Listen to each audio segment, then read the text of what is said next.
Marwar bulletin देखने वाले सभी दर्शकों को चंद्रमोहन कल्ला का नमस्कार, राम राम ने खम्मा गणिसा।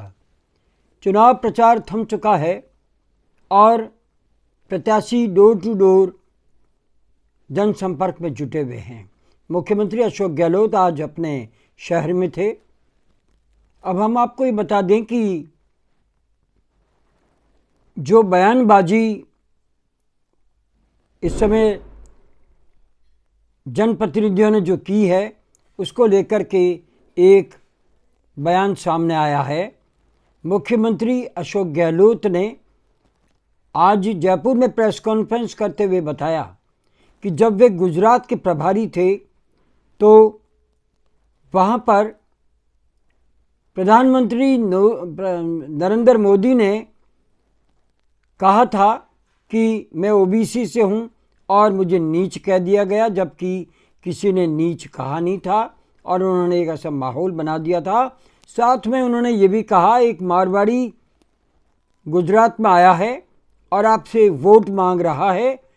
जब मारवाड़ी गुजरात में आकर के आपसे वोट मांग रहा है तो मैं गुजराती कहाँ जाऊँगा, आपके पास ही तो आऊँगा। आज बिल्कुल उलट है। अशोक गहलोत ने कहा कि हम नहीं कहते, लेकिन बातों ही बातों में, इशारों ही इशारों में उन्होंने ये बता दिया कि प्रधानमंत्री जी आप गुजराती हो, मारवाड़ में आकर के, राजस्थान में आकर के आप गुजराती होकर के यहाँ क्या कर रहे हैं, यहाँ तो हम हैं और हम रहेंगे। ये चर्चा आज आम हो गई है और अब देखना ये है कि अशोक गहलोत की योजनाएं, गारंटी सत्ता में आती है या सत्ता की चाबी नरेंद्र मोदी के चेहरे के पास रहती है। ये 3 दिसंबर को तय होगा। ये रिकॉर्ड है कि एक प्रधानमंत्री 20 बार राजस्थान में आया। इससे पहले कोई प्रधानमंत्री इतनी बार एक साथ राजस्थान में नहीं आया। एक बार, 2 बार, ये 20 बार प्रधानमंत्री नरेंद्र मोदी ने यहाँ आकर के अपनी पूरी ताकत लगाई।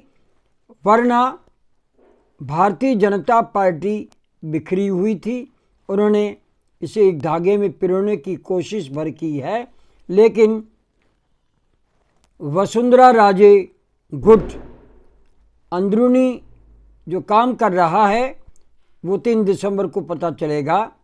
और जहाँ तक जोधपुर ज़िले की बात है, यहाँ पर 10 सीटें हैं।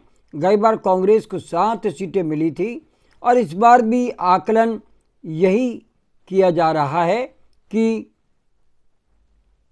इतनी ही सीटें कम से कम कांग्रेस लाने का मादा रखती है।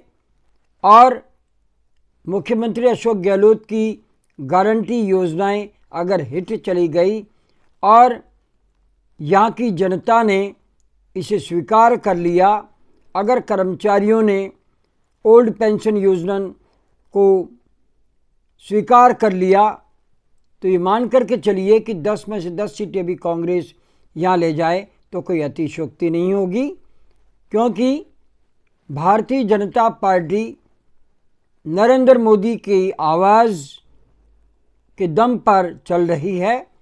वरना उनके पास में वर्तमान में अगर सरकार आती है तो देने के लिए योजनाएं कुछ नहीं हैं। ये हम नहीं कह रहे, ये वोटर्स कह रहे हैं।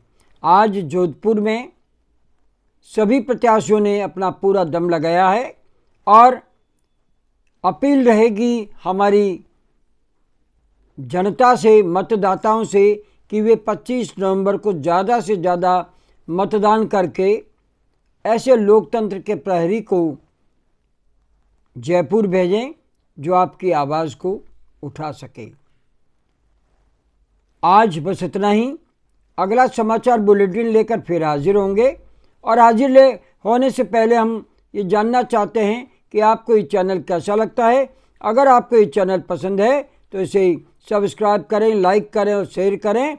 अब हमें आज्ञा दीजिए। नमस्कार, शुभ रात्रि, जय हिंद, शब्बा खैर।